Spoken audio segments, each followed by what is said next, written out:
Lesson 11. China's leadership change begins. China's President Hu Jintao opened the Chinese Communist Party meeting on Wednesday in Beijing. The president and his team will choose the new leaders that will rule China for the next 10 years. China selects its leaders unlike many other countries which elect them. The meeting will last for a week and will look at many issues that are important in China today. Perhaps the biggest topic at the meeting will be the economy. 10 years ago, China's economy was not so big. However, an economic miracle in the past decade means the country is now the second biggest economy in the world. Its leaders are a little worried though, because the economy is slowing down. It is still growing 6 times faster than the rest of the world. One of the big messages that were talked about in the meeting was corruption. Mr. Hu Jintao said the party must work hard in the next decade to remove corruption from Chinese society. He warned that the party could die if corruption continued. He said, if we fail to handle this issue well, it could be the end of the party, and even cause the collapse of the party and the fall of the state. Mr. Hu told party members at the Great Hall of the People in Beijing that China had to change because of a changing world. He said, we must aim higher and work harder and continue to go after development in a scientific way. He added the party should promote social harmony and improve the people's lives.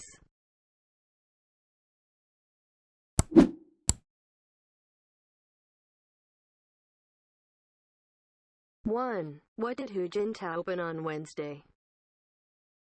2. Who will choose the new leaders with the president? 3. What's the biggest topic that the leaders will talk about? 4. What kind of miracle happened in China in the past decade? 5. How fast is China's economy growing? 6. Who or what must work hard to remove corruption? 7. What might happen to the party if corruption continued? 8. Why did Mr. Hu say China had to change? 9. What do things must do besides going after development? 10. What does the party want to promote?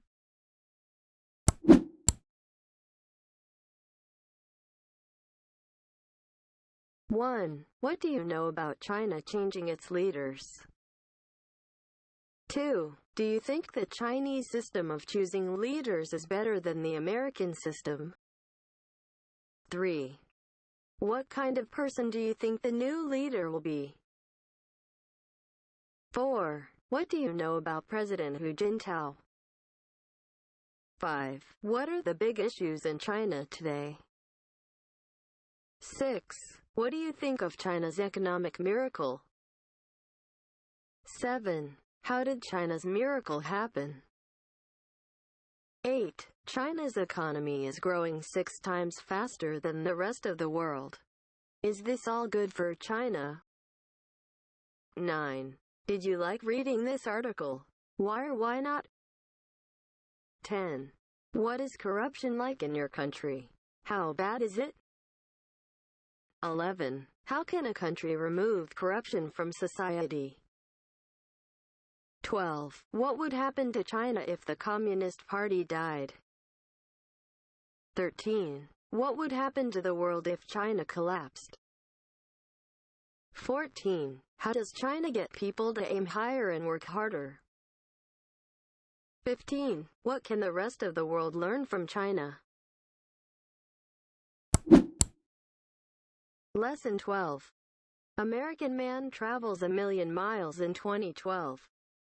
An American man flew 1,000,000 miles in 2012. Tom Stuker, 59, passed the million marks on a flight from London to Chicago on December 6. Mr. Stuker works as a car sales consultant and has to fly all over the world. He frequently flies to Asia and Australia and has taken about 400 flights so far this year.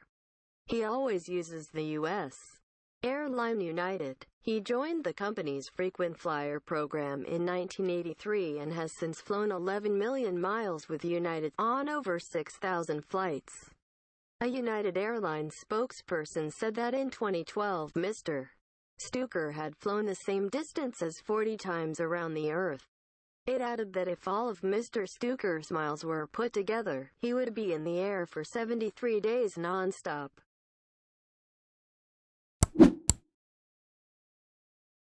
Mr. Stuker told reporters that 2012 was a record year for him and that he was tired. He said, "I know I'll never fly this much again in a year." He said he is looking forward to flying a lot less next year, perhaps around 500,000 miles. Stuker said he likes flying but is sad that passengers are becoming less patient. He said, "When you're on a plane, remember certain common courtesies. Don't talk so loud on a phone that 18 rows can hear you. And when you take off your shoes, understand that maybe your feet don't exactly smell like roses." Mr. Stuker always flies first class these days. He said he didn't think he could spend so long in economy class. He enjoys special services from United other passengers did not get.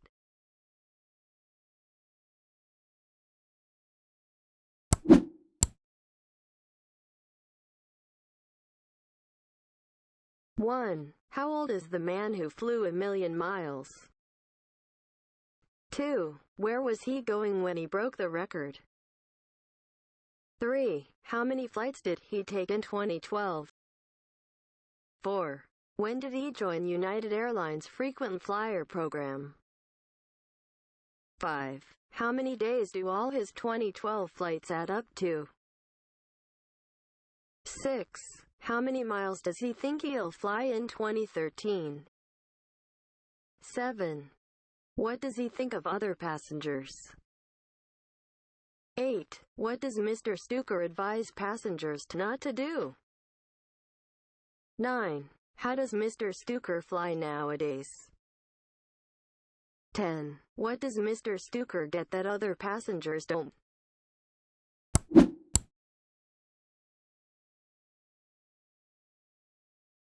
One. What do you think of flying 1,000,000 miles in a year? 2. What are the best and worst things about flying? 3. Is flying better than going by train, driving and going by ship? 4. Do you like flying? 5. What do you think it would be like to be a flight attendant? 6. What do you think of airplane food? 7. What's the best airline in the world, and why? 8. Should United Airlines do something extra special for Mr. Stuker? What? 9. What would you do on an airplane if you flew so regularly? 10. Do you think people today are forgetting common courtesies? 11. What do you think of people who talk loudly on their phones? 12. What experiences have you had of other people's smelly feet? 13. How different do you think it is to fly first class? 14. Do you think flying first class isn't really like flying? 15. What can airlines do to make flying better? Lesson 13. Speaking English may make you poorer. An economics professor has said English speakers may be poorer because of English grammar. Dr. Keith Chen of Yale University suggested that differences in the tenses of the world's languages may explain why people in some countries save more money than people in other countries. He told people at a presentation that the future tense in English could actually make people believe the future is not important now. He said English speakers might think the future is separate from the present, and that this may make people not think about their future. He explained this could stop people saving money for their retirement. He also suggested future tenses may make people smoke more and exercise less.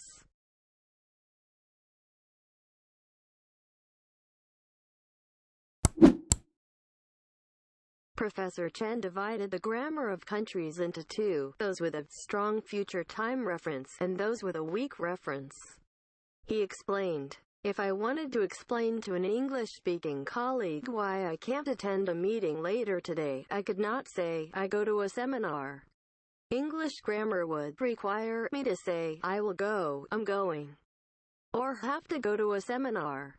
He contrasted this with weak future time reference languages that can express the same meaning without future words like will. Chen says speakers of these languages are those who save more money. He believes this could be because they do not separate the present time and future in their grammar or in real life.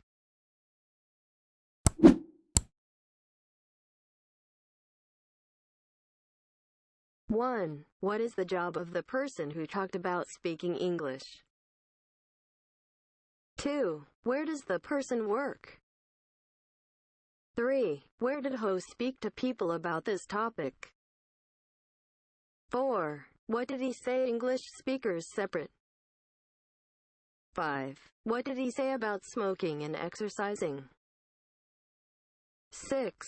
Into how many parts did he divide the world's languages? 7. Whom did he say he might want to explain something to? 8. What don't weak future time languages need to talk about the future? 9. What can speakers of weak future time languages do more? 10. Why can speakers of weak future time languages save money?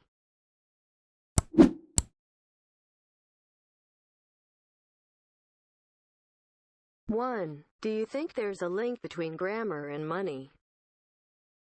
2. What do you do to learn English grammar? 3. What do you think of the future tenses in English? 4. What are the different ways of talking about the future in English? 5. Do you think the present and future are separate? 6. Are you saving for your retirement? 7. Is it possible that grammar could make people smoke more? 8. How is the grammar of your language different from English? 9. Do you think your language's grammar is easier than English? 10. What do you dislike about English grammar? 11. Is grammar the most important thing to know to be able to speak? 12. What things does your language's grammar let you do more of? 13. What do you think of English vocabulary? 14. Are you happy with your speaking level in English? 15. What questions would you like to ask Dr. Keith Chen? Lesson 14. City living makes it harder to concentrate. A new report says living in a city makes it harder for people to concentrate. The research found that people who live in rural areas can focus better than people in urban areas. The study is from Goldsmiths College, which is part of the University of London. Head researcher Dr. Karina Linnell and her team studied how two groups of people did the same thinking tasks. The team went to a remote part of Namibia, Southwest Africa, to study the Himba tribe. Himba people live a very basic life in the desert doing traditional farming. The team also studied members of the same tribe who had moved to the nearest town. Dr. Linnell said the tribe who lived in the desert did much better on the tests than those in the town.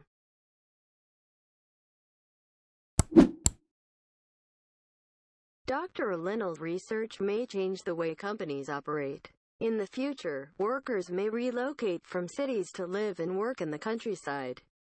Linnell said there are too many things around us in the city that stop us from thinking about one thing for a long time. This means we do not work at our best.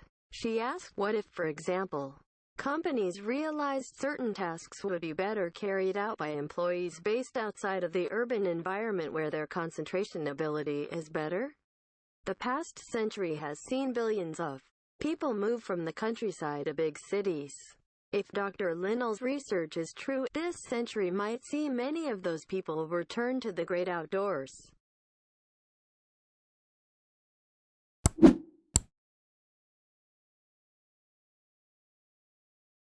One, what is harder for people to do if they live in a city? 2. Who focuses better than people in urban areas? 3. How many groups of people did the research team study? 4. What kind of area did the team go to in Namibia? 5. Where did some members of the Himba tribe move to? 6. What might companies change in the future? 7. How many things are around us to stop us focusing on one thing? 8. Who might do tasks better outside of cities? 9. How many people moved to cities in the last century? 10. When might people return to the countryside?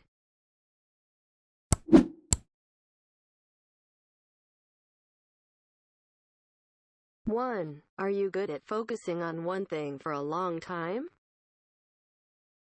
2. What can people do to increase their concentration? 3. Is your room a good place to concentrate? 4. How good are libraries to think and get lots of work done? 5. Do you think rural areas are better for people who want to concentrate? 6. How are cities better than the countryside? 7. Are you good at thinking tasks?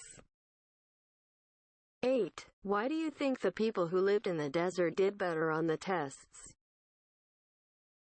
9. Do you think this research will change the way companies operate?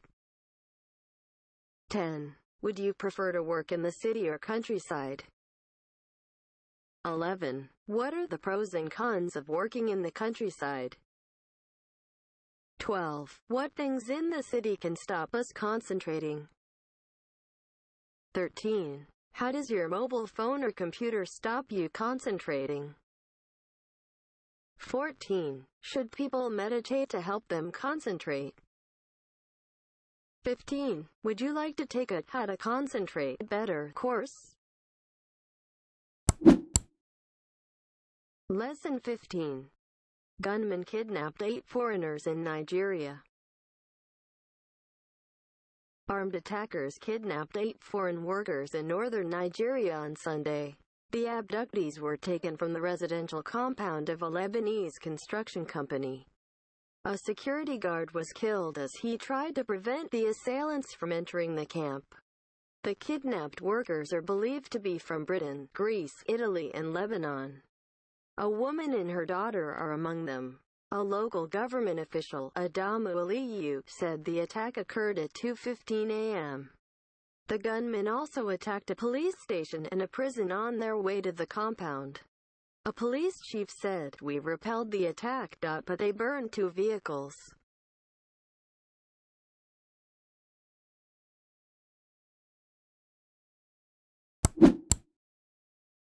This attack is the worst ever case of foreigners being kidnapped in the north of Nigeria. Kidnappings for ransom occasionally occur in the south, especially in the areas that support the country's oil industry. Violence in the north has largely been of the nature of attacking churches and police stations and kidnapping locals. No one has yet taken responsibility for yesterday's raid, but security experts believe one of northern Nigeria's Islamist groups is behind it. The Al-Qaeda splinter group Ansarut has been active in recent months. The larger group Boko Haram, which means Western education is forbidden, has been the most active in the area. It is reportedly responsible for hundreds of deaths and church bombings.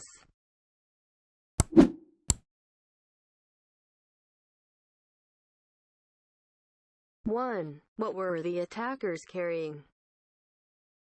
2. At what kind of place did the workers work? 3. Who did the attackers kill? 4. How many countries are the abductees from? 5. What did the attackers set on fire? 6. What kind of kidnapping sometimes happen in Nigeria South? 7. What are often attacked in the north of Nigeria? 8. Who has taken responsibility for the kidnappings? 9. Who do security experts believe carried out the kidnappings? 10. What is Boko Haram supposedly responsible for?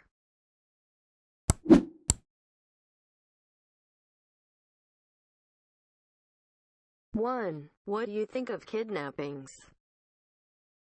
2. Do most kidnappings end with the abductees being freed? 3. What kinds of kidnappings are there? 4. Are kidnappings common in your country? 5. Should foreign workers be better protected in unstable countries? 6. Would you work in an area that has a history of insurgency? 7. Why is it that local people are always the ones killed in cases like this? 8. Will the kidnappings damage Nigeria in any way? 9. Why are Islamist groups kidnapping foreign workers? 10. Why do Islamist groups kidnap people when they know their aims will never be met?